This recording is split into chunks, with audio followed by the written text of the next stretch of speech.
My name is Dane Wigington from Geoengineeringwatch.org, and our purpose of our site is to expose the issue of global climate engineering, otherwise termed as geoengineering. We are virtually under assault right now. It's not alarmism, it's not exaggeration. This type of weather modification puts out chemicals and toxins, some known, some not known. Many people who try to debate this issue, if they ask you why they should believe this is going on, we have film of it happening, end of the argument. That's it. There's no debate, no discussion, this is not speculation. When we have films that we can clearly see are spraying, there's no denying that jet is spraying, period. We have interior films, interior footage, which I'll show in a moment. But the bottom line is, that's not a condensation trail. Any notion that it is simply denial or complete ignorance. So this is, you can even see on this jet that each side of the plane, the plumes are different lengths, which means the nozzles are not aligned perfectly. You see different composition in the trail, also indicative of different materials being expelled from different portions of the aircraft. So again, this amounts to weather warfare, period. The U.S. has historically engaged in weather warfare around the globe. This is historical fact. We have data going back to Vietnam, 1968, Project Popeye. 1976, UN passed resolutions forbidding weather modification in wartime. So again, this is not speculation. We live in a society that's been trained to shut down when they hear the word conspiracy theory. They've been conditioned pretty well. But the bottom line is, this is the issue that can't be ignored any longer. People can ignore Kennedy, people can ignore false flag events like Vietnam and even whatever happened on 9/11, but this issue can't be ignored. When in the North State, for example, we turn on our water faucets and nothing comes out, that's the end of the road. This is very recent. This is from 2 days ago. Al Gore, use of geoengineering to head off climate change disaster is insane. So although we don't have an admission it's going on, it's getting closer by the day, and it looks like Al Gore is trying to now distance himself from these programs that he has not admitted to yet. This is important media. They'll be seeing more of this in the coming weeks. One interior shot there. Again, we can't know from the variants of different planes, the different configurations of spray apparatus. This is an ongoing experiment. There's likely many different configurations. We see aircraft trails that have different color composition. So this is an ongoing experiment of which we are all a part, like it or not. Another interior, high pressure tanks. When this image was posted, the sites that initially posted it, a couple of them were taken down. This image appeared to be tried to be taken off the net as quickly as possible, but too many people downloaded it. It's out there now. More configurations. Obviously, there's a whole lot of planes with a whole lot of tanks doing a whole lot of something. So this kind of footage should not be ignored. Clearly, these are what would appear to be passenger planes, most of them with windows. So there appear to be many different types of aircrafts involved in the spraying activities. This is what we have. Again, global geoengineering, the ever-changing experiment, and we are again part of that experiment. Russian scholar warns of secret US climate change weapon. We have Russia engaged in this as well. We also have China, and this is one of the reasons why it's so hard to get any sort of mainstream coverage, because the big players are all involved up to their eyeballs. So that's one of the reasons the media coverage is so sparse, but it's coming. What do weather weapons do? They wreak havoc in countries without anybody knowing they're even under assault. In the case of floods, droughts, all of this is a form of weather weaponry and weather warfare. And there is no arguing that we are all a part of weather warfare when our climate is being impacted the way it is right now. Again, countries around the globe, this sort of impact, nobody would recognize as being an assault. And that's what's so prized about weather warfare for the powers that be. Nobody even knows they're being attacked. Bridges, infrastructure, wiped out. You can literally bring a country to its knees. You can bring a state to its knees as well, especially a state that doesn't seem to want to conform too much with the federal government. You can drought them out completely. And that's exactly what's happening to California right now. This sort of drought in Africa has been used for decades. We know these programs have been going on, and their impact in Africa appears to be directly related to bringing countries to their knees and opening up the door for US occupation. You have US boots on the ground in about 156 countries around the globe. Not singling out the US because other countries, again, as I said, are at this as well. Empty reservoirs. This is where California is headed today. I think we all know that. If we reach the end of this year without significant rainfall, we will be in free fall into a cataclysm that's never before been recorded. Our forests are going up in flames. As geoengineering impacts the system from top to bottom, it starts to feed itself.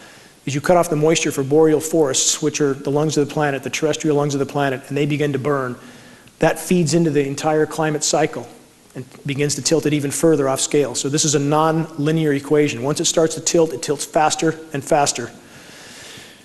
These sorts of clouds historically have not been well recorded. Now they are. This sort of sky that many have become accustomed to and think is somehow normal is anything but. This is an aerosol coverage that all of you seem to have seen before. And many people have begun to accept this as being natural, but it takes a lot of material to block the sun to that degree, and all that material is settling down on all of us. We're all breathing it in. Anybody who thinks that's commercial traffic is in a different reality. Somebody certainly lost their way up there.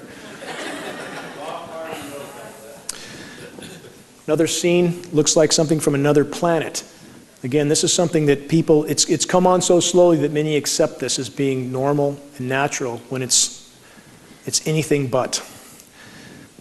One more scene that we see increasingly around the globe, especially in recent weeks and months. I'll explain why I think this is happening later, but the spraying is definitely increasing around the globe very rapidly, and the effects of that are being felt everywhere. Now, a sky like this is important to examine.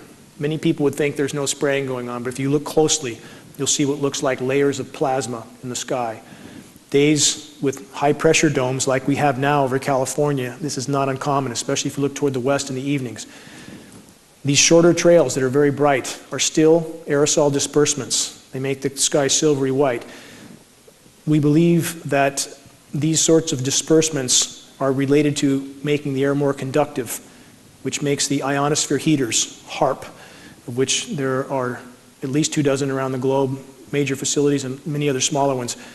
It probably makes them more effective to create these high pressure domes. So even days like this are aerosol saturated skies still. This is a point I want to drive home again because it's imperative in conveying legitimacy with our issue. Semantics matter. It absolutely matters. When people Google chemtrail, this is what they come to, chemtrail conspiracy theory. I have friends with the Union of Concerned Scientists that have tried to clarify this definition by stating that this is a layman's term for geoengineering. When that correction is made, within minutes, it's erased and deleted. They watch this site very, very closely. They want people to Google chemtrails and come to conspiracy theory. On the other hand, if you Google climate engineering, in the first sentence it clarifies that climate engineering is in fact an application of geoengineering. So we have science. And this is what media never uses. These terms they don't use. Our local media here has avoided these terms like the plague because they seem to feel their job is to distract people from the truth. We'll go into that deeper later, but again, semantics, extremely important. Climate engineering, geoengineering. Scientific terms leads people to science, leads to credibility. Who's running things? Psychopaths run the world. This is not an exaggeration. We have 4% of society is clinically psychopathic. That 4% ends up in positions of power, inevitably, because they'll do things that you or I won't do. So we have what appears to be a very small group of incredibly psychotic people that literally run the planet. And I would not have believed this 20 years ago, but after that many years of research, you simply can't come to another conclusion. This document's important. It's only the cover page. It's on the cover of this site can be found at geoengineeringwatch.org, this document from 1966. It's a presidential document by NASA outlining the U.S. weather modification programs as of 1966 with budgets in the hundreds of millions of dollars even then, listing the agencies involved, DOD, DOE, Department of Interior, about a dozen universities. This is the biggest elephant in the room. This document, again, can be found. I found it on the NASA archive, so it seems somebody put it there for me to find. So we have the proof. U.S. military wants to own the weather. Why wouldn't they? Many people ask, why would they want to control the weather? Why wouldn't they? It's what they do. They want to control everything. The weather is the most destructive weapon they could control. And they can conquer countries, again, without anyone knowing they were even at war.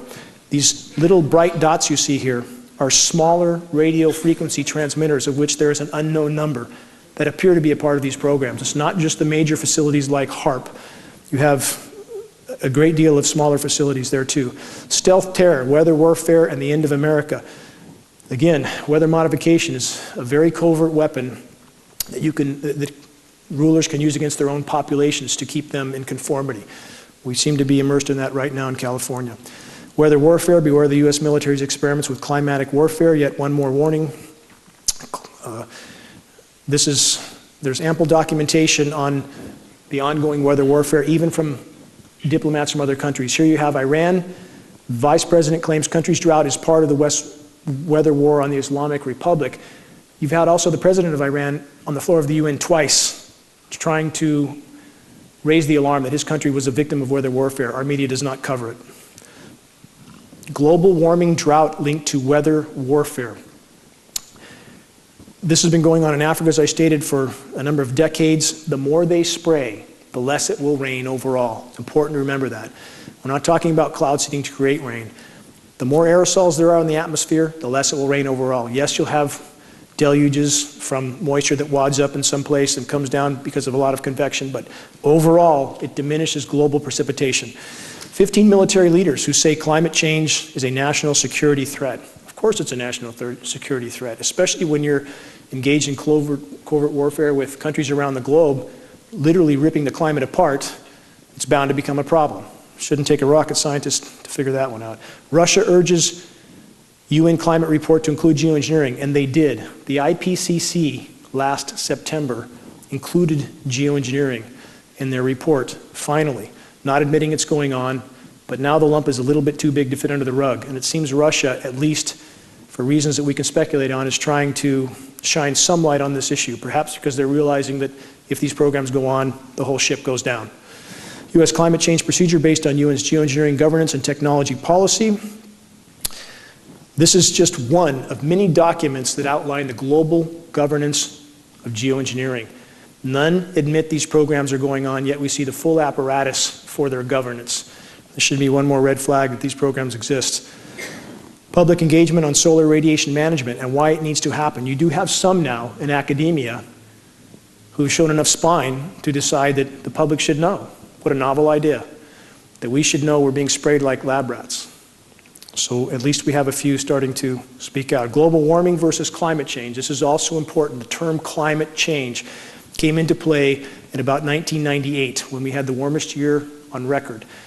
And because I believe at that time the global power structure decided it would unleash the full scope and scale of geoengineering, they needed a term that would condition people to accept massive temperature fluctuations like 50, 60, 70 degrees in a single day. Thus the term climate change came into play. And it is a term, again, to try to condition people to accepting massively geoengineered weather systems with massive temperature fluctuations that is more related to geoengineering than it is to global warming. So they changed the term. A brief history of false flag attacks. Why government loves state-sponsored terror. How many false flag events do we need to have before we wake up?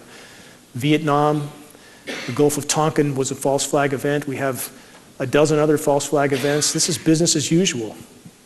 So it's about time that we wake up and realize that any premise necessary will be used by the power structure to start wars of aggression on other nations, or perhaps even to lock down their own populations. And that's what we see occurring now in the US. How do you pay for all this? A lot of people ask that question as if it's taxpayer money. Those with the printing press can pay for whatever they want until nobody accepts what they print. This is a recent release, $8.5 trillion unaccounted for by the Pentagon since 1996. That amount is almost equal to actually it exceeds their total budget amount that we know of for that time. And this is only perhaps part of what we don't know about either. This is not necessarily the whole thing. So the bottom line is they can pay for whatever they want so long as the dollar is the global reserve currency. And that's something that is coming to a rapid end, which makes the power structure more dangerous as the walls close in on them. Chronic obstructive pulmonary disease, a growing but neglected global epidemic. We're all frogs in boiling water right now, period. Whether we realize it or not, whether we feel healthy or not tonight, we're all breathing this stuff in. It's clogging us up slowly but surely. It's absolutely happening. We're not speculating. We have about 5 dozen lab tests from Shasta County alone. We know this material's in the air, and we know we're breathing it. There's no speculation on this. This is a bioaccumulative metal. It's just what we know about is lethally harmful. So this is a problem we all are experiencing to some degree. 1 in 3 older adults now dies with dementia and/or Alzheimer's. Doesn't mean they die with it or from it, but they die with it. And all of us, again, are somewhere along that path. Cognitively, we all have this stuff in us. It's affecting us all to some degree. This is an older chart. I've used this chart before, but it's important because it shows the escalation for autism. We've gone from 1 in 5,000 to 1 in 50. That's a 10,000% increase. That should alarm people. So why are people watching American Idol and football and drinking beers and having tailgate parties? We're immersed in an absolute crisis right here, right now. So my attempt is to convey that message. The global depopulation policy killing us softly. How do you cool a population without panicking them? You know, I've stayed away from this subject in very much depth because I'd hoped people would come around and just to the simple notion they're being sprayed like rats day in and day out. But it seemed not enough have. As long as McDonald's is flipping burgers and Walmart's open, people seem to think everything's okay, but it's not. It's not. And this will come to a very abrupt end very soon. On the course we're on, there is really no denying at this point that Agenda 21 and eugenics appear to be a part of this equation, along with a lot of other things. Too many people want to put it in this box or that box. There's a lot of layers to this onion. This is one. U.S. admits to bioweapons tests. There's a very long list of absolutely documented U.S. biological testing on innocent populations. Many nations have done it. And this is, again, this is a hard reality that the American population will face soon, one way or the other. Heavy metals acting as endocrine disruptors. This is extremely serious. This equates to our reproductive abilities, hormonal production. It affects life and our bodily systems to the core. And this should alarm everyone. Obama, let's just cope and get along and go on, right? This is sort of like Bush said after 9/11, that let's just everybody go back and go shopping. And it's what the government wants us to do, just to do nothing. Can geoengineering save the planet? You have a lot of dialogue right now with a lot of very, very frightened meteorologists, scientists, a lot of people from academia that are either mentally retarded, clinically blind, or paid liars. There's no chance that anybody with a high double-digit IQ doesn't know what's going on up there. And I've talked to a lot of people from academia. I know a lot of them. A lot of them know, and they're scared. They're very scared. I had NOAA scientists a year and a half ago tell me off the record they're, quote, alarmed as hell. They don't know what to do about it because they have no First Amendment protection. So any notion that geoengineering can save the planet, we already know the answer. Geoengineering is killing the planet. The population bomb threatens the peace of the world, so what are we doing about it? This is something you'd expect the global elite to say, and I say if we're going to cut population, we should start with them. So,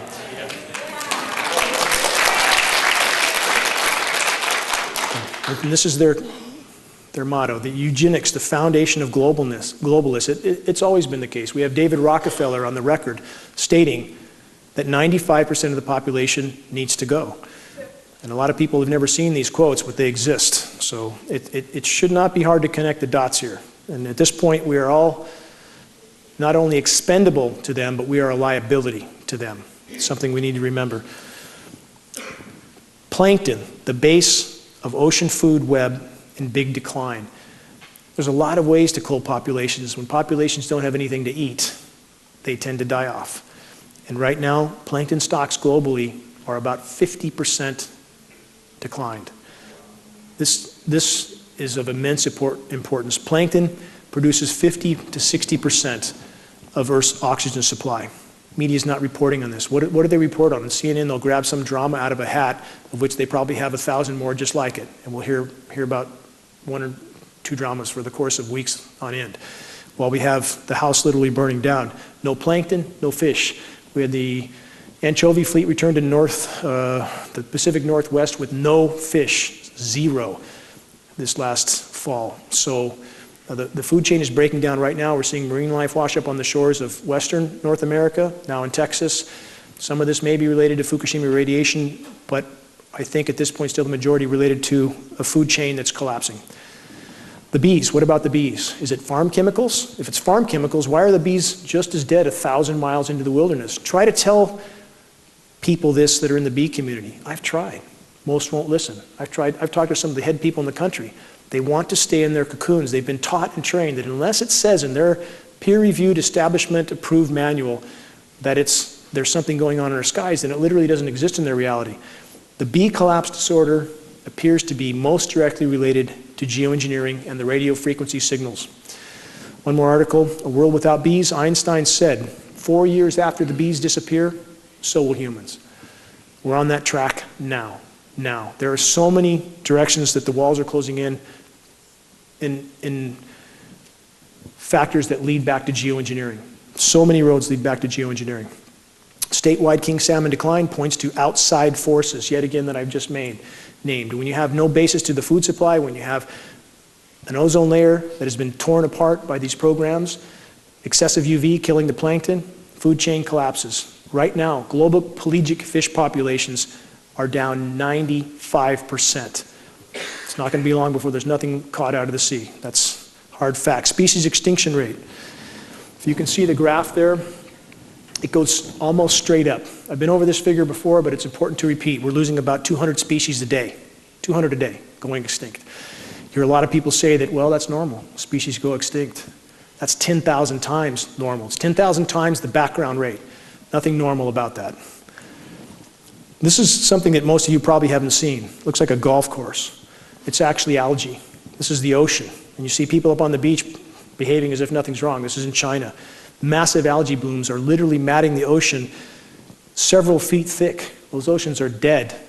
They're dead in those regions. You don't get this sort of growth otherwise. Our media doesn't cover these sorts of things. It is literally ecosystem collapse. These dots are all dead zones.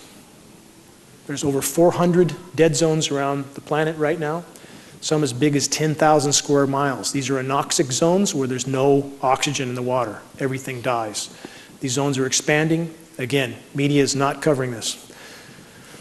Massive fish die-off around the globe. This is just one scene of too many to even begin to show. And this is the sort of thing that all of us should be focused on. We will focus on it when there's nothing left to eat, but if we can be ahead of that before we reach the point that there's nothing left, maybe we'll have something to salvage. Acid test, rising CO2 levels kills ocean life. We have the oceans absorbing CO2. There's no question about this. They're acidifying rapidly. Crustaceans can't form shells as well. And you have an acidification that could kill all ocean life. Again, no life in the ocean, no terrestrial life. This is a very important graph. Change in Earth's total heat content. I want to stress, none of this is about Al Gore or carbon credits. I say that every time. I have great disdain for Mr. Gore. He's part of the problem. But that being said, make no mistake about it, the planet is warming. And any of these geoengineered events that we see that convince people otherwise are simply spun, horribly spun events. And this is what it's important to remember about that. The blue graph you see is ocean heat content compared to atmospheric heat. A cubic meter of seawater holds 4,000 times the thermal energy of a cubic meter of air. So it doesn't matter what they do geoengineering-wise. They can cool off temperatures at the surface. It means nothing compared to what's happening in the oceans. The oceans are warming extremely rapidly. Can't hide that for very long. And geoengineering appears to have played a big part in that warming, but not the only part. I want to stress this as well. Human activity is a form of geoengineering. When you put 4 billion gallons of hydrocarbon in the atmosphere a day, that's a form of geoengineering. People need to consider that. We would be exponentially better off without these climate engineering programs. The planet would have been able to respond. But bottom line is ocean heat building up extremely rapidly. This is ocean heat content as well. You see the graph go straight up. This is trends in global average absolute sea level rise. Are sea levels rising? Yes, they are absolutely rising. Anybody who says otherwise, tell them to prove it to you. If anybody says that the ice caps are gaining and sea levels dropping, tell them to prove it, because they can't. Sea level rise unstoppable, say scientists. This is what the hard frontline data says without any question at all. In fact, how much can sea levels rise? We have about 21 to 24 feet of sea level rise built into Greenland. We have about 197 feet built into Antarctica, about another 15 feet built into the rest of the world's glaciers. Right now, even conservatively from some of the frontline scientists, we're guaranteed 100 feet of sea level rise in the coming decades. Now, you'll find plenty of data to dispute that, but it's the same people that dispute how much oil was leaking from the Gulf, how much radiation we're being exposed to here. You must discern through this data because there is so much false data out there, people don't know what to think. Annual minimum Arctic sea ice. A lot of headlines last fall that the sea ice was expanding. Wait the next 2 years, see what you see, because that was absolutely spun as well. It was the surface area that they measured, not the density, not the volume. The volume is still shrinking rapidly. It's 1/5 what it was 30 years ago. Geoengineering is keeping a thin layer with artificial ice nucleation and blocking of the sun 24/7. They're trying to keep that ice cap there to keep the methane in the sea floor. It's not working. It's making everything worse. That's what we're trying to expose. Geoengineering is destroying the ozone layer. This is part of, again, geoengineering being the pharmaceutical cure for planet Earth. They try to address one thing and cause 100 more that are exponentially worse. So now, if you drive around Reading and look at the trees in Walmart, Costco, take a good look, because the bark is gone off the south-southwest side. It takes a lot of radiation to burn the bark right off the tree. We're being exposed to massive amounts of UVB and even UVC radiation now. UVC is the last stage before X-ray. We know this, we're metering it on the ground in California, Maine, Florida, and New Mexico.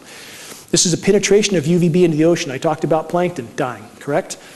Geoengineering, on the shredding of the ozone layer, we've been told it was hairspray cans. Now, I ask you, what's more logical?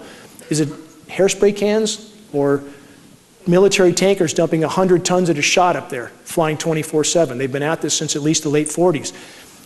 We've been given a lot of red herrings as reasons for things that are happening. CFCs are bad for the atmosphere, but the geoengineering appears to be the largest causal factor, so the UV penetrates deeper into the ocean, kills the plankton, plankton stocks die, oxygen content goes down, fish stocks die. You can see how everything is connected. Everything's linked together.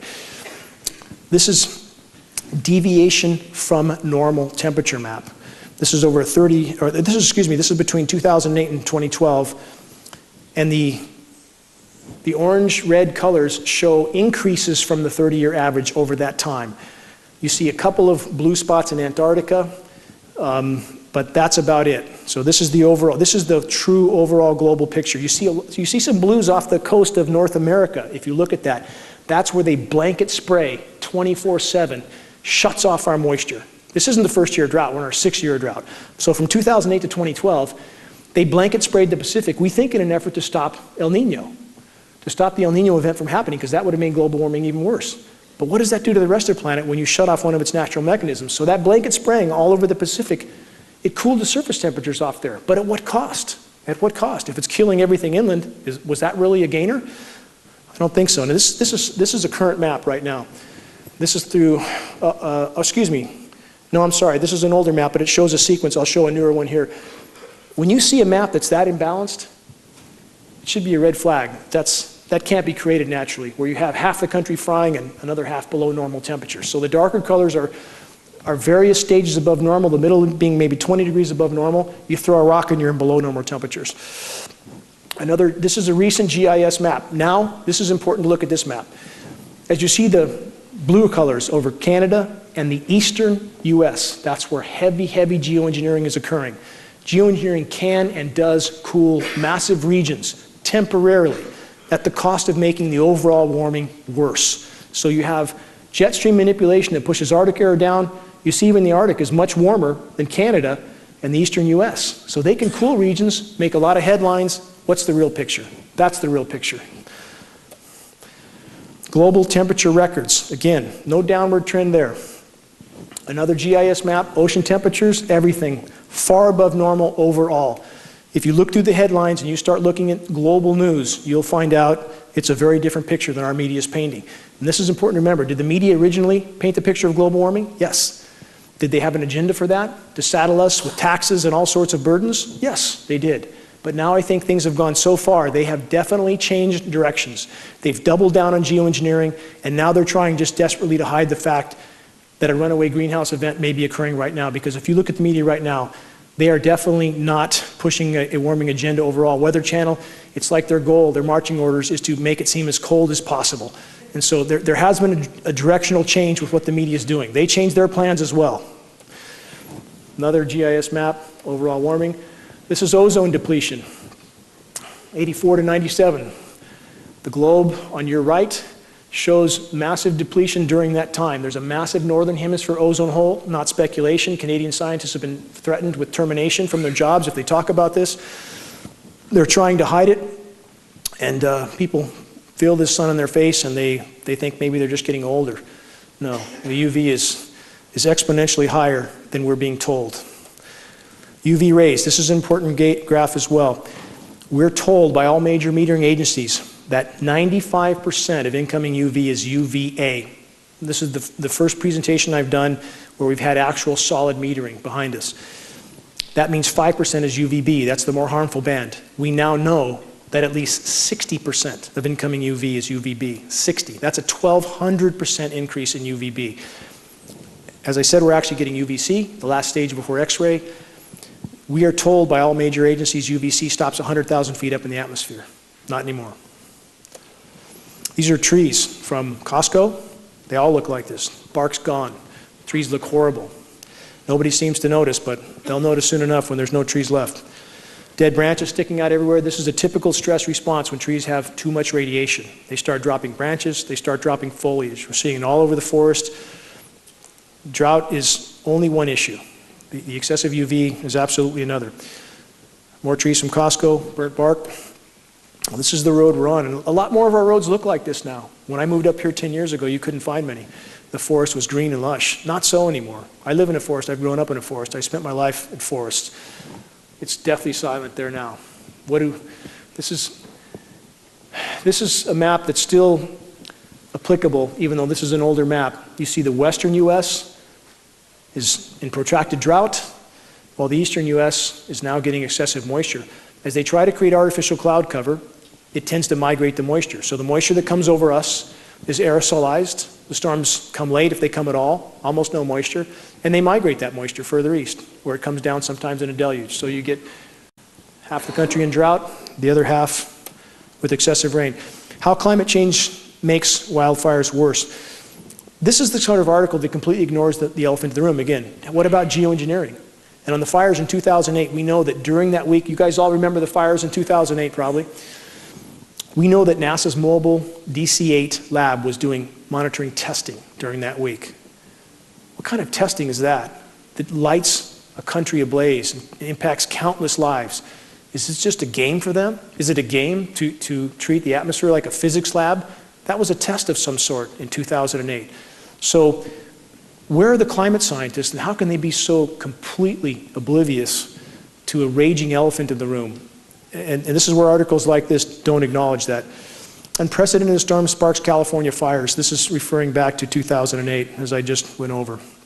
Solar flare could unleash nuclear holocaust across planet Earth, forcing hundreds of nuclear power plants into total meltdowns. This is also very important. This is relating back to the pharmaceutical cure for planet Earth. The more they spray, the more they have to spray. As they destroy the ozone layer, they destroy the Earth's natural protection. Now, if we have a large CME, a large solar flare, we may have Fukushima times 100 or 200, because solar flares can knock out grid power, no grid power, nuke plants can't cool themselves, they go into meltdown. So the more they spray, the more they, I think, feel they have to spray to provide protection. Where we once had natural protection, now we have to have toxic metal artificial protection. So this is one more way that geoengineering could end life on Earth, by causing more meltdowns. Weather control and HAARP conspiracy. No conspiracy. HAARP exists. We know what it does. For those that aren't familiar, extremely powerful ground-based radio frequency transmitters. They don't receive, they transmit. You have a huge facility in Alaska. You have about 24 big facilities ground-based around the globe. These facilities can and do routinely manipulate the jet stream. And the jet stream configurations we see of late to create these artificial storms appear to be direct results. We have HAARP monitoring stations that show where those frequencies occur. It's the 2 + 2 = 4 equation, period. I don't know how many have seen this. This is called SBX radar. This amounts to a sea-based X-band radar, which is a sea-based HAARP facility.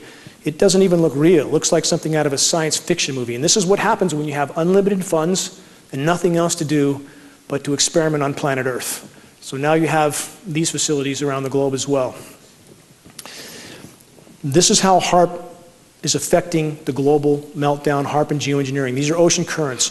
We now have warm Atlantic water being pumped into the Arctic. That's thawing methane on the sea floor. Methane's releasing. Methane goes into the atmosphere, covers the planet like a layer of glass, begins to heat things up fast. Methane, over a 10-year time horizon, is 100 times more powerful than CO2 as a greenhouse gas. Again, all roads, so many roads leading back to geoengineering. Not to say that we don't have a problem otherwise. Not to say that human activity isn't a form of geoengineering, as I said.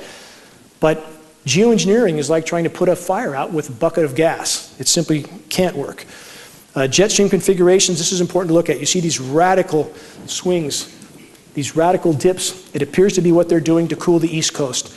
They create high pressure zones like the one that's over us now, pumps the storms far north. They can cool that air as it goes through Alaska and Canada, pump it down to the eastern US and cool off half the country while the other half literally fries and dries. It's exactly the configuration we're going through right now. Methane leaking from the seafloor. This is an illustration that shows how it covers the planet.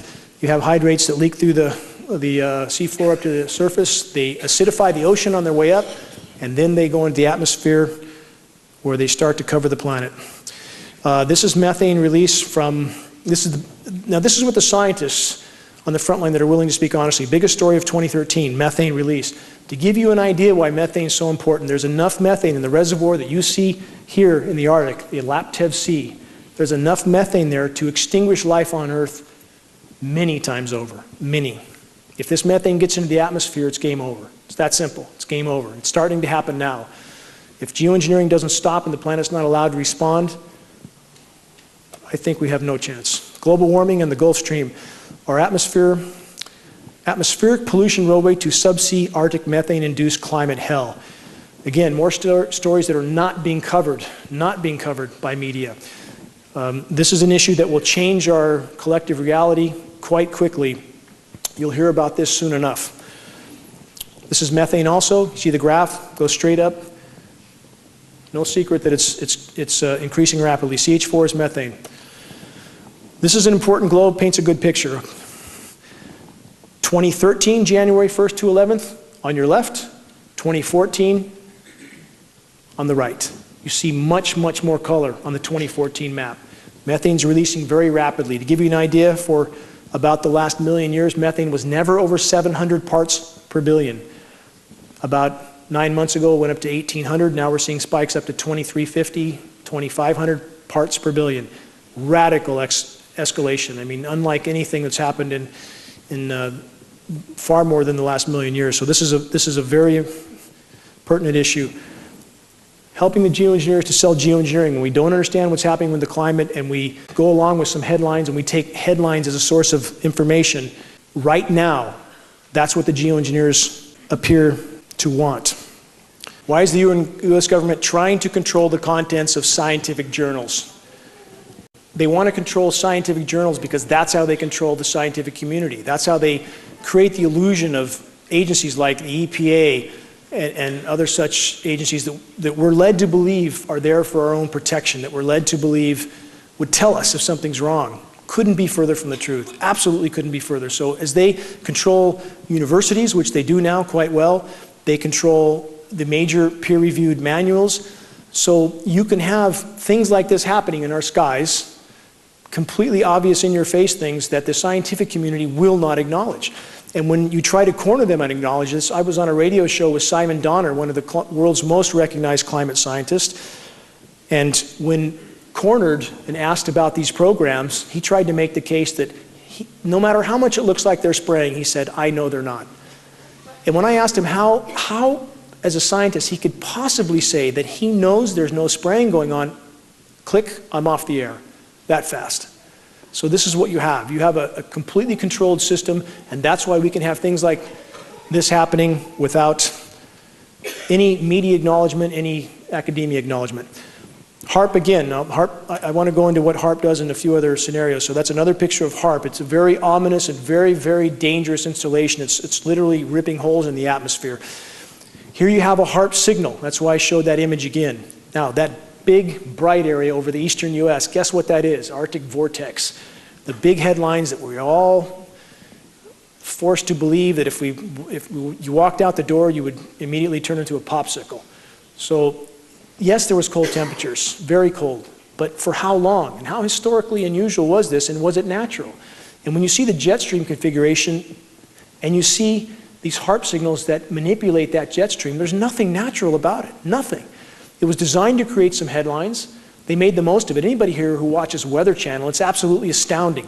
It's like watching a cast of clowns who clearly have marching orders to paint the most frigid picture on planet Earth they can possibly paint. They don't talk about the fact that days earlier, for this big cool down in the Arctic, New York shattered its all-time record high by 10 degrees, 73 degrees in New York in January. Then it plunges down to the single digits, and then a few days later it's back up to 60 degrees and rain. So these fluctuations, again, back to the term climate change that I went over before, that's why they coined that term, so people would not question these massive changes as being unnatural. Why are thousands of dead birds suddenly falling from the sky? Well, when you blast the sky with massive radio frequency signals, it tends to cause some problems. And what people don't realize, I'm sure many of you have heard the birds falling out of the sky several years ago, happened again this January. What you don't know about several years ago, it happened in 34 places around the globe. Former Bush aide John Wheeler was seen outside the Pentagon threatening to, according to witnesses, blow the whistle on these programs. He was found in a landfill 2 days later. So this is certainly the big league, and if these programs were really brought to light, it would change the complexion of what we face. Geoengineered snowstorms wreaking havoc around the globe. This is very important to remember. There is no natural weather at this point. Even small-scale geoengineering programs would have the potential to disrupt the entire system, but in fact, we're seeing global programs.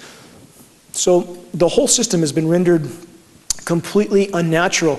If you look closely here, you see the massive spraying trails off the coast of California, this sort of aerosolization, which can start to set up for some of these engineered events.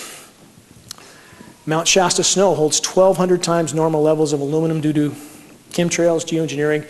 Many of you here that are local know that. We had lab tests off the side of Mount Shasta that measured 61,000 parts per billion. Now, you'll have a lot of people from the disinformation sites say it's normal.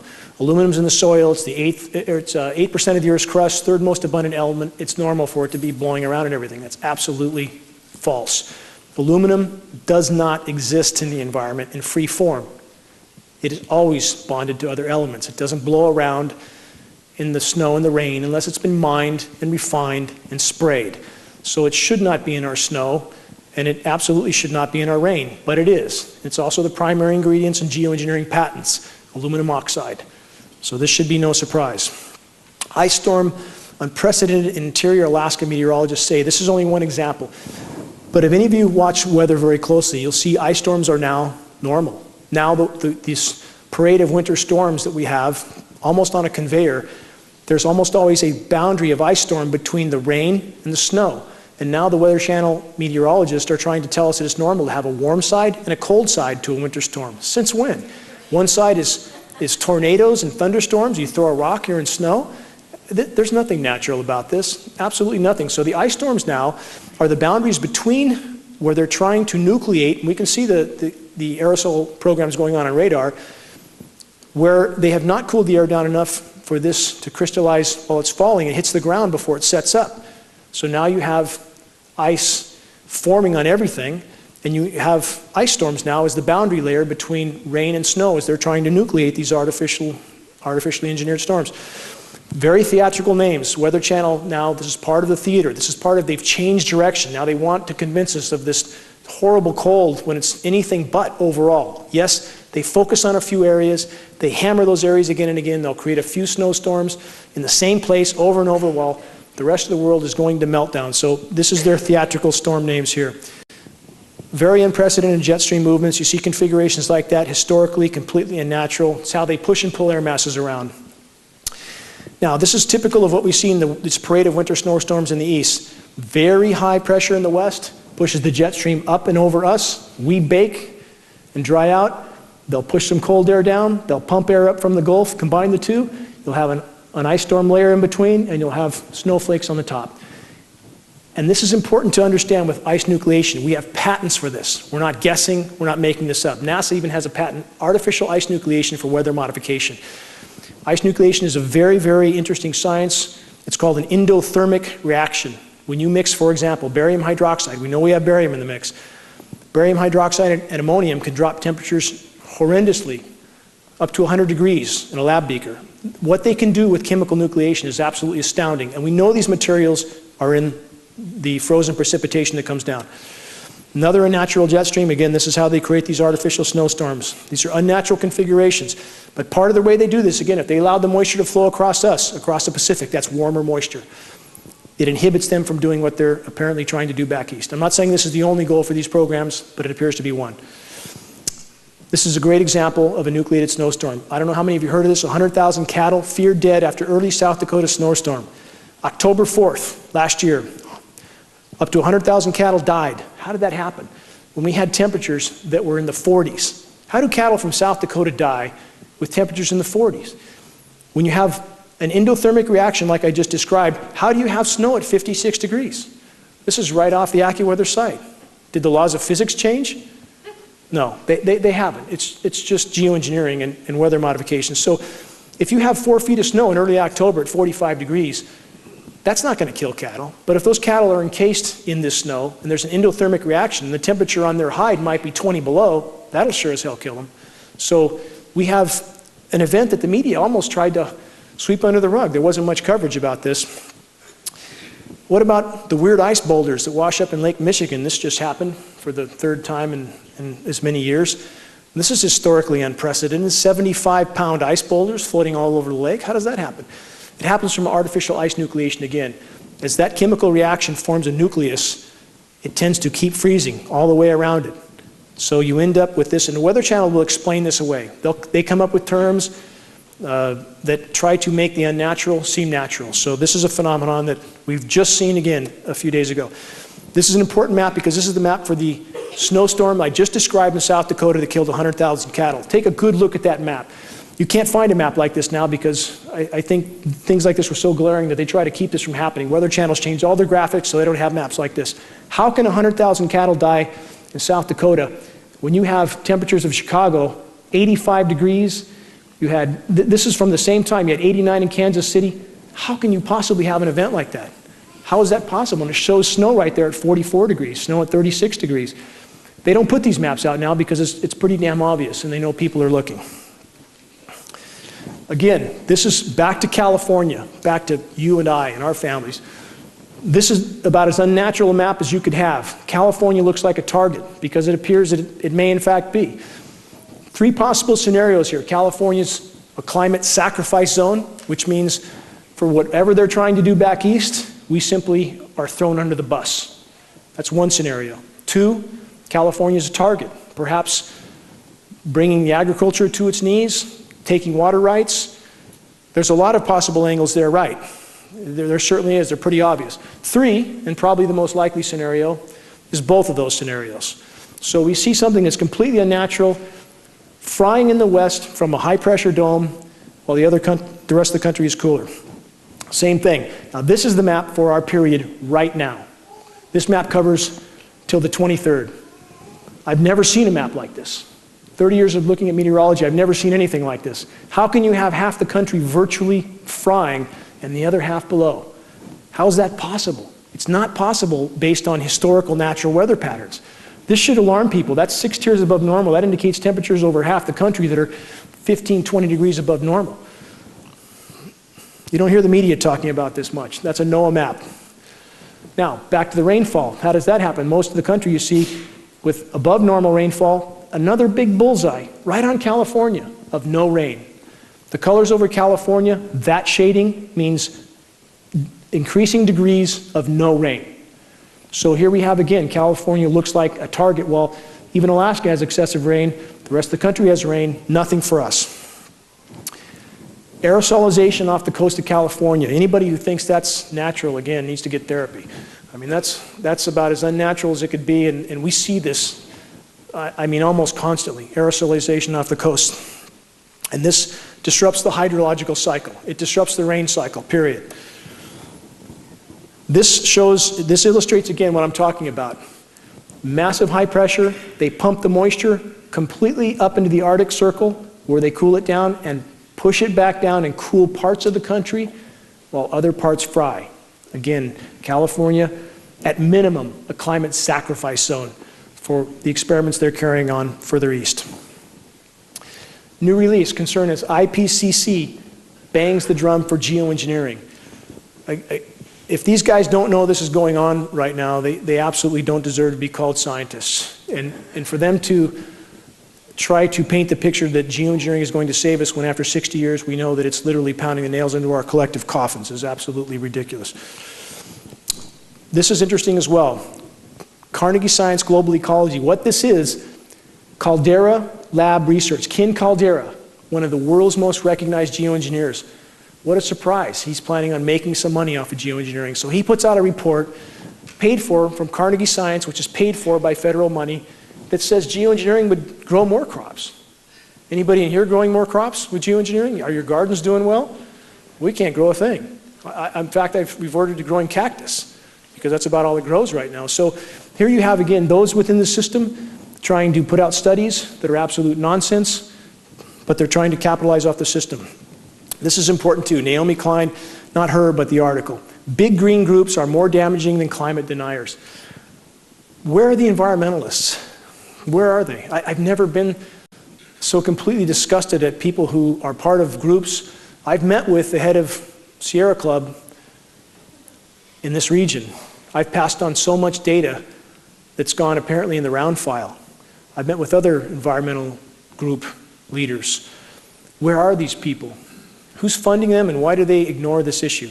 Because everything else they're doing is a moot point compared to geoengineering. It's a moot point. None of it will matter. So where are they? I can only hope and pray that they find an ounce of honor and courage soon because the ship's going down. Here we have climate scientists, right? Is this what they look like, you know? It's about what you have, you know? It would be more comical if it wasn't so incredibly tragic, you know? This is about what we have. Well, this kind of stuff's going on in our skies and people somehow convincing themselves it's normal. Now, this is important. We're not switching to cartoon hour, but this is a Kids Illustrated film. Look closely. See the trail?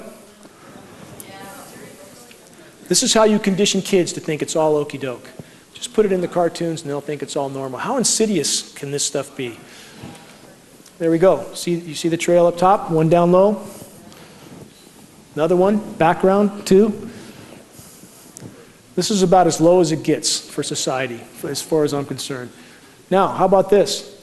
NASA cloud chart for school children. NASA actually has a program now to teach kids that what we see in the sky is benign for them. So this is what NASA does now. This is what people that work for the government do. We're trying to expose these people. We're trying to put their names out there, their emails out there, because it's not okay. It's not okay because it's your job to engage in something that hideous.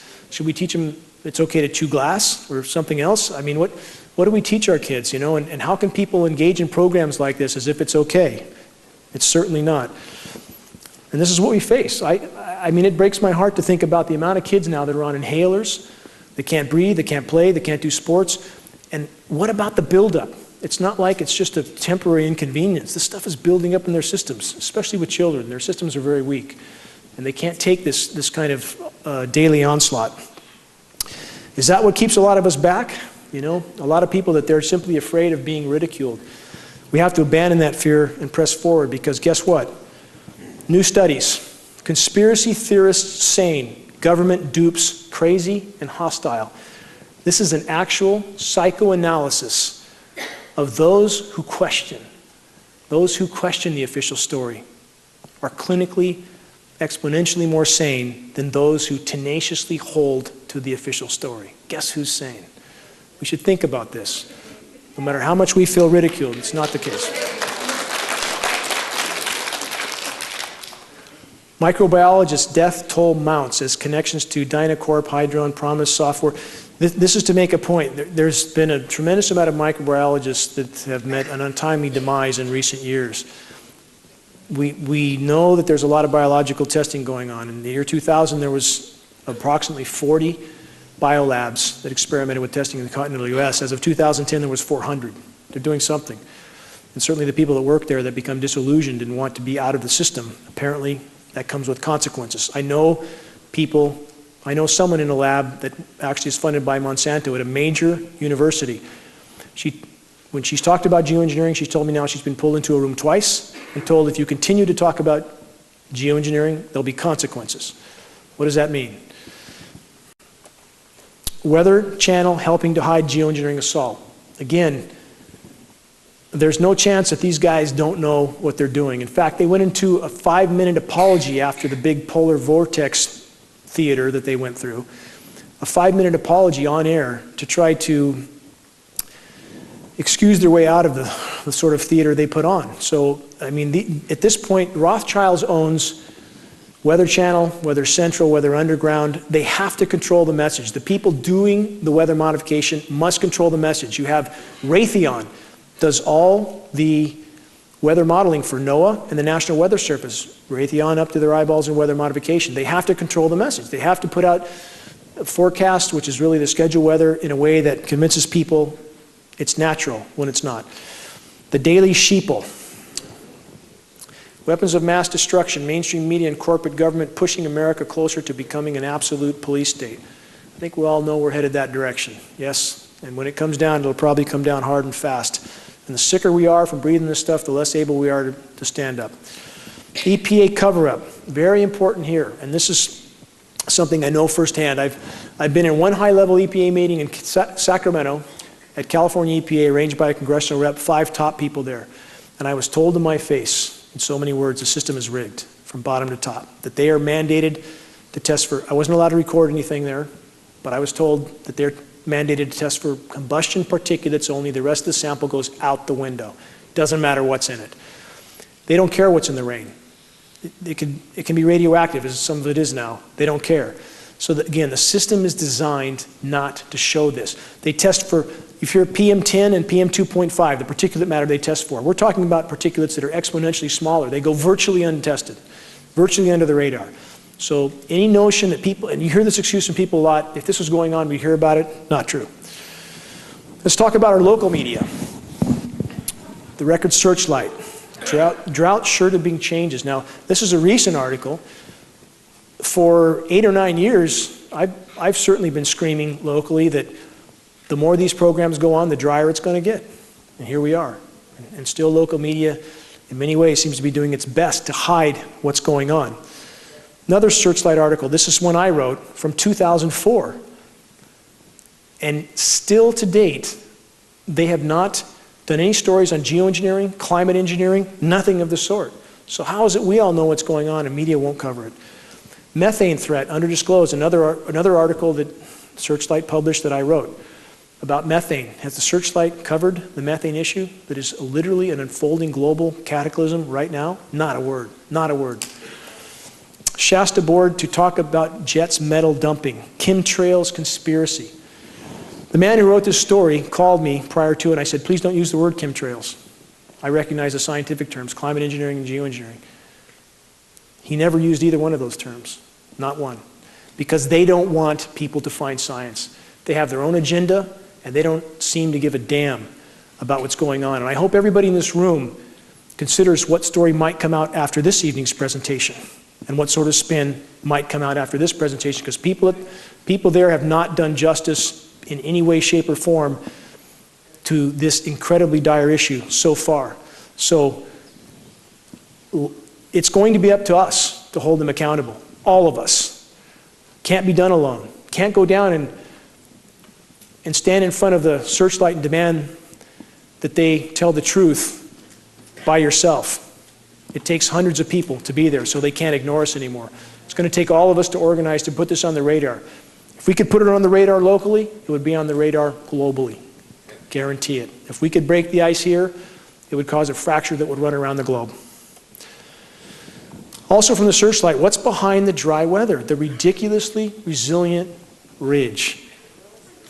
Again, the elephant in the room, completely ignored, in spite of the fact that we have metering for these facilities that put these frequencies out, that cause these phenomenon like HARP, still goes completely ignored.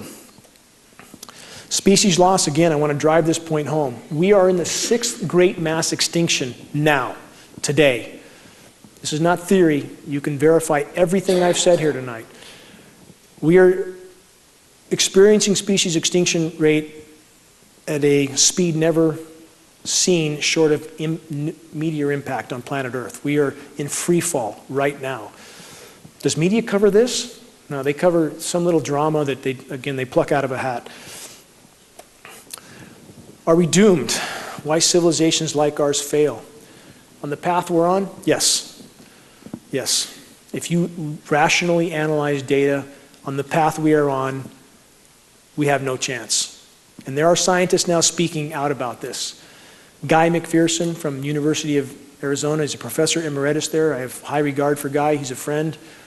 And he has calculated right now with the decimation that's being inflicted on our climate, there will be no life left in the Northern Hemisphere in a very short time, perhaps even a few decades or shorter. And that doesn't mean that everything goes along fine until then. So we're talking about a very different planet. And you can find mainstream scientists that will argue this completely, but the same scientists who have lied to us again and again and again and again. Where would we start? So the bottom line is, on our current trajectory, we are headed down a dead end with no return. We need to change course. This is important to remember as well. For people who, again, this is a teaching tool that we will put out for others so they understand that there are a lot of sources of, quote, human engineering of the planet. All the decimation that humanity has caused, and we've caused plenty, are still a form of geoengineering in a sense. It's altering the dynamics of the planet. So it's important to remember this. Too many people want to put it in this box or that, as if we stop geoengineering, we could all drive Winnebagos from now on. It's not the case. I'm not saying we wouldn't be in exponentially better shape without geoengineering, because we would. The planet could respond, would compensate for a lot of the damage done. But it's important to remember that we're hurting the planet in a lot of ways. Is Fukushima an extinction level event? I'm almost near the end of this presentation, so bear with me. Yes, media is not covering Fukushima. How can that be? How can that possibly be? We have 3 reactors in Fukushima, and this is related to geoengineering. I'll weave the two together. 3 reactors in full-blown meltdown in Fukushima. Burnt through the containment vessel. They're burning into the planet right now. There's no end in sight. There's no technology to deal with this, none.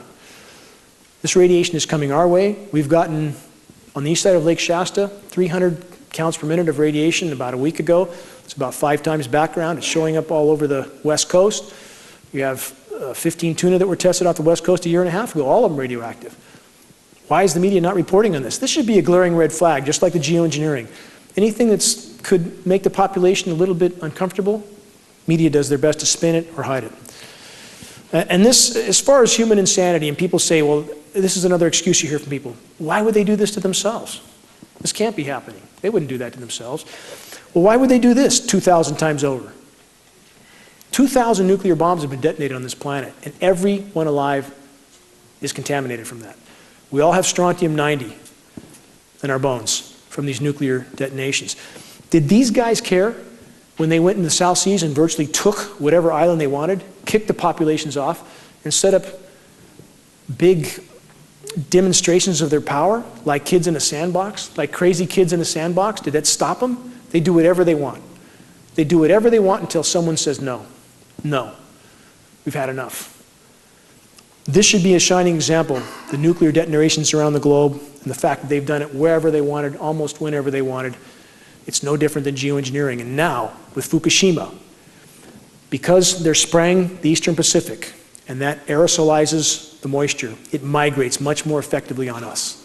They can literally migrate that radiation anywhere they want and drop it anywhere they want. There's particles like fluoride, and we're getting fluoride in tests now. We have fluoride from tests in Norway, 60 tests with fluoride. So fluoride particulates, if those are used to migrate rain, and other particulates we feel have similar properties, if they're hit with a certain frequency, those particulates combine and coagulate, which would then cause that moisture to fall. So they can, in theory, migrate that moisture wherever they want, hit it with the right frequency, and it will fall. So in the case of the radiation, instead of raining out over the Pacific, as it would, not that that's good, but it's better than it raining on us, now it can be migrated much more effectively over us. Fukushima, climate change, near-term extinction, resignation versus surrender. Does the horizon look bleak? Yeah, it looks very bleak. Does that mean we give up? No. Does that mean we don't have any chance? No. We absolutely have a chance to radically change our direction. But a person has to resign themselves to the fact that we're not guaranteed a happy ending. None of us are. Never have been. Not at any point in time, ever. But does that mean we sit down and do nothing? And for every time that people look at an issue like this and go home and go golfing the next day and watch football and ignore this until the next time they spray, and I get a lot of people that call me like that. They'll call about once a month when there's a very bad spray day, let off a little steam, that's the last I hear for maybe another month. And I've gotten to the point where I said, don't call me anymore. I don't want to hear it. What have you done in the last month to help? It's going to take all of us. This is not an issue that's going to go away. It's not going to go away. In fact, they literally have their hands on our throat right now. They can shut off that moisture as long as they want. And I'm not speculating. We have study after study after study from places like MIT, Scientific American. I'm not making this stuff up. I challenge anybody to investigate it. When they aerosolize the atmosphere, it causes drought, period. We have the satellite photos. We know they're spraying upstream from us. It can't not be drought here, especially with the jet stream manipulations. This is a 2 + 2 = 4 equation. It's that simple. So when you have that kind of control over a population, you have them by the throat. They indeed have us by the throat. Something we all need to remember. Resource wars, geopolitics in a world of dwindling energy supplies. Resource wars are happening around the globe right now. This is what you have happening in the Middle East. It's not about democracy. It's not about freedom. It's not about civil rights. It's about resources, period. Destabilize a country, it's a lot easier to go in and take their resources, and that's what it's about, plain and simple. Right now, it takes about 1 barrel of energy, 1 barrel of hydrocarbon to get 7 out of the ground. In 1900, 1 barrel could get 100 out of the ground. So not only is there a lot less hydrocarbon, it's a lot harder to get out of the ground. It's a lot harder to process. And now there's a race for these resources at the same time the planet is melting down. So we are entering into uncharted territory from many directions. Population, I know this is a sensitive issue with many, but it needs to be considered that the planet can't support what's here right now. And those in power know this. And I would make the same argument that if anybody's going to go, that they should be first. And all this time that they have, instead of putting the truth out, instead of making people understand the true mathematical equation we face, we've been bombarded with media distraction, weapons of mass distraction, the media, WMD. People need to consider our entire figure here. And what do we face when we look at lack of resources? We look at decimation of our natural systems from geoengineering. I can't grow a garden anymore, so how am I going to feed myself? How's my family going to feed itself? Our garden doesn't grow anymore. We used to grow a 100-foot bed with no problem at all. We couldn't grow 10 foot last year. How do we feed ourselves? For those that aren't familiar with Easter Island in the Pacific that was a paradise, 16 million unique palm trees on that island, a very unique species, a food source for the islanders. And they cut these palm trees down to roll their statues around. And one has to wonder, they literally cut every single palm tree down on the whole island. The island collapsed, their civilization collapsed, they turned to cannibalism. That's the tale of Easter Island. What were they thinking when they were down to maybe 1 million palm trees, and then maybe 100,000, and then maybe the last one? Didn't it dawn on anybody that we're going to have a problem? And we seem to be in the same boat. And so right now, again, why I focused on geoengineering exclusively for 10 years, because quite simply, if we don't stop this and we render the planet unable to support us and support our lives, we'll have nothing left to save, and we will end up like the Easter Islanders. Arctic Doomsday Vault grows a few seeds. For those that haven't heard of the Arctic Doomsday Vault, Bill Gates is involved with this one. And they have put several 100,000 seed varieties in the Arctic to save them because they know what's coming. They absolutely know it. This is science fact. This vault exists. Anybody who doesn't know about it should look it up. They don't do this for nothing. The power structure knows what's coming. It's a lot closer than people understand. Why is the Department of Homeland Security buying so many bullets? 2.2 billion rounds, I think is the last I heard, 2.2 billion rounds of 40 caliber hollow point. How can people go on about their lives knowing what sort of preparations are being made? They're digging holes, they're making preparations. This is science fact. I mean, there's no denying that purchase. Nobody denied it. It happened. So again, we all need to pay attention to this. And the thing with geoengineering is, for those who are involved with these programs, our military brothers and sisters, of which there's great people in the military, if we could all work together, if we could bring this to light, if we could expose this issue, those people are brothers and sisters in the military who are doing things that they don't understand the ramifications of. If we could reach them, I believe they would refuse to participate. I believe that that is our chance of stopping this issue, because we need them on our side. We need them to understand what they're doing to their fellow citizens. That's where we all need to work together to bring this issue to light. This is clearly just a depiction, but I want to drive the point home. That's exactly where we're headed, and we're headed there fast. If we don't have an atmosphere that will support life, the atmosphere is as thin as a layer of paint on a basketball. It's the only thing that sustains our lives. To have this sort of experimentation going on above our heads every day, and that tiny, very, very thin, fragile layer, it is the only thing that protects us in an incredibly hostile environment. This will be the end result. It absolutely will be the end result. Will we contemplate this after it happens? It's too late then. It's absolutely too late. Every day matters at this point. I want to stress this. This is a non-linear equation. It's not like you can look backward at a graph and say it's taken us this long to reach this point, so we have that long in the future. Non-linear, exponential. Things are unfolding at an absolutely blinding pace. This is the planet with geoengineering.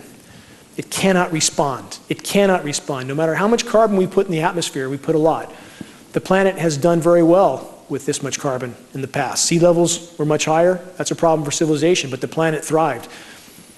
The Pliocene epoch, 5.2 million years ago, carbon was 25% higher than today. The western US wasn't a droughted out desert as we're headed for. It was very lush, because as the temperature goes up and carbon goes up, so does rain. The planet responds. But the rain can't go up now because of geoengineering. It can't. The planet can't respond, and this is in a sense what we have with the planet. So instead of more rain coming and our forests being invigorated with an acidic rain, and lots of it, they're literally being droughted out and poisoned, because the bioavailable metals literally poison trees, poison organisms. So the planet must be released from the geoengineering straitjacket that it's in. Last couple slides. Venus syndrome. This is a real scientific scenario. We are on this track, and this is the planet we'll have if we continue on this track. In fact, the data here is so dire and so applicable to where we're headed. This is a point I want to make about geoengineering. Their goal, their stated goal, is to create a higher albedo for the planet, more reflectivity, block some of the sun, keep it from heating up. Venus's albedo is 2.5 times that of Earth. That's why it's so bright. 2.5 times as reflective as Earth. Is Venus habitable? Obviously not. It's 900 degrees on the surface, but yet it has 2.5 times the reflectivity. So apparently there's a little bit more to life on the planet than putting a reflective coating of toxic metals around it. But that's about as short as the geoengineers' thinking is. And again, aside from weather weapons and everything else they're using this for, this is the track we're on if we don't change course. And that's why the geoengineering issue is so important. Just want to illustrate a road that, you know, sometimes the road can look very long before you, but if there's any light at the end of that road, and we still have a little bit of light at the end of this road, but we don't have a lot of time. The sun's going down very quickly. I need help. I can't do this alone. I absolutely can't. I'm doing everything I can, but locally, people are needed to organize and do certain things that could put us on the radar. If we had 300 people, for example, show up in front of the Record Searchlight and demand that they cover climate engineering and that they cover a contamination issue that is beyond dispute in Shasta County, beyond dispute. There is a massive contamination issue. It appears directly related to these programs. It's not coming from China. We have CARB studies to prove that. California Resources Board, not that I have love for them, but they've proven this materials are not coming from China. But we need people to be willing to spend a certain amount of time, people to help organize others to show up at a certain place at a certain time to help us put this on the radar. Because on our path right now, if they keep the water shut off, we're going to turn our spigots on this summer, nothing's going to come out. And they can keep it shut off as long as they want. It's going to take all of us in this battle. One tool you can use, and this is the last slide.